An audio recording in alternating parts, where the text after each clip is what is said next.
পরে হুজুর মসজিদের ভিতরে নিয়ে গেছে, পরে কাছে চল দুজনে খাইয়ে। খাওয়ার পর মসজিদের দরজাটা আটকে দিয়েছে। পরে আমার এই ঘাড়ে শোয়াইছে, আমি শোয়া ছেড়ে জোর করে শোয়াইছে।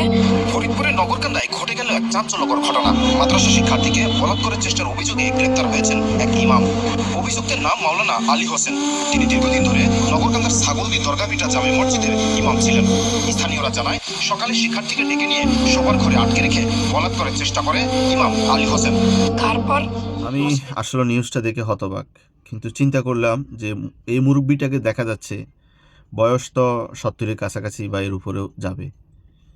তো ওনার পক্ষে কি সম্ভব এই কাজ করার? আপনার কি মনে হয়? নাকি আল্লাহ ভালো জানেন, নাকি এর ভিতরে গভীর ষড়যন্ত্র লুকিয়ে আছে? আপনার কি মতামত? জানিও বাংলাদেশের মধ্যে বিভিন্ন মসজিদ মাদ্রাসা এমন অনৈতিক কাজ হচ্ছে, বলাৎকারের ঘটনা ঘটতেছে। তার মানে কি এইভাবে সব জায়গায় ঘটতেছে? এভাবেই হচ্ছে?